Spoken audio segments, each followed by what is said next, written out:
If a race has no history, it has no worthwhile tradition. It becomes a negligible factor in the thought of the world. And it stands in the danger of being exterminated. Dr. Carter G Woodson. Carter Woodson, son of former slaves, Did not begin formal education until he was nearly 20. But would earn a high school diploma in West Virginia. His first undergraduate degree from Berea College. And a bachelor's and master's degree from the University of Chicago. In 1912, Woodson became just the second African American to earn a PhD at Harvard University. I think it's very impressive, his education background and what he was able to achieve, especially being a descendant of slaves. I mean, he got so many degrees in a tough time, or no one believed in him, or believed in the power of African American people.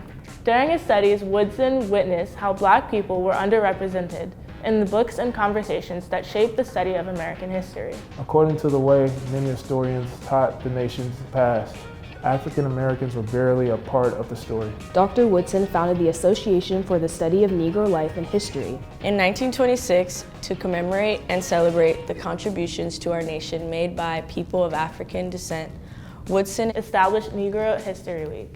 I think it's amazing that he took that initiative to create this Black History Week. African Americans were being underrepresented, and he actually did something about it. A lot of people know that underrepresentation occurs, but nothing really happens because they think they can't do anything about it. But this kind of shows that if you really feel passionate about a problem, you can solve it. Woodson built Negro History Week around traditional days of commemorating the Black past. The second week in February coincides with the birthdays of both U.S. President Abraham Lincoln and abolitionist and writer Frederick Douglass. Frederick Douglass, I learned about Frederick Douglass, I wouldn't say that much. Not very much. I heard about him primarily from my parents and reading books, children's books about him. It wasn't until 1976 that Black History Month was nationally recognized. In the decades that followed, mayors of cities across the country began issuing yearly proclamations recognizing Negro History Week. By the late 1960s, thanks in part to the Civil Rights Movement and growing awareness of Black identity, Negro History Week evolved into Black History Month on many college campuses.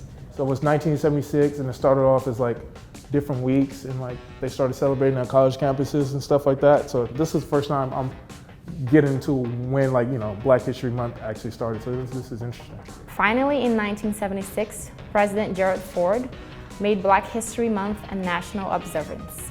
Not a lot of people, including myself, know the origins of Black History Month. We kind of just assume it was just a holiday or an observance that was created kind of out of whim. It was kind of just we celebrate it, but we don't really know where it started.